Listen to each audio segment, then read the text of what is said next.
মৌলভীবাজারের জুড়ি উপজেলার বিস্তীর্ণ শস্য ভাণ্ডারকে তো এশিয়ার বৃহত্তর হাকালুকি হাওর। হাকালুকি হাওরের পাশাপাশি পুরো উপজেলায় বোরো ধানের আবাদ হয়েছে।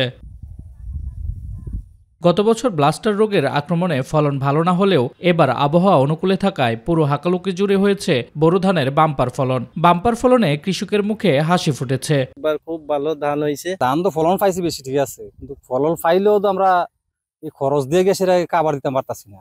এবার আমরা ধান তো মার গেছে, এবার ধান ভাই আমরা খুশি। ফলন ভালো হওয়ায় হাওর পারে বোরো ধান কাটায় ব্যস্ত কৃষকেরা। হাওর এলাকা জুড়ে এখন বোরো ধান কাটা, মারাই কাজ, ধান শুকানো সহ ধান সিদ্ধের কাজ চলছে পুরোদমে। তবে ফলন ভালো হলেও ধান কাটার যন্ত্র সরকারের নির্ধারিত মূল্যের চেয়ে বাড়তি মূল্য নেয় ক্ষোভ প্রকাশ করেন কৃষকেরা। ধান কাটার মেশিন যে তারা যে 2500 টাকা রেট করছে, আমরা লেগে বড় একটা জুলুম হয়েছে।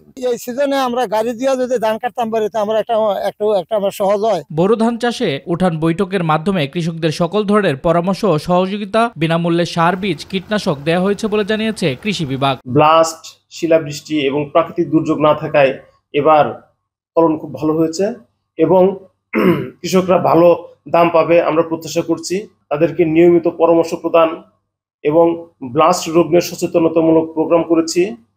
তাছাড়াও কৃষকদের মাঝে আমরা বীজ, সার বিতরণ করেছি এবং কৃষকদেরকে দক্ষতা বাড়ানোর জন্য আমরা নিয়মিত তাদেরকে প্রশিক্ষণ দিয়েছি। চলতি মৌসুমে হাকালুকি হাওরে মোট 6150 হেক্টর জমিতে বোরো ধানের আবাদ হয়েছে।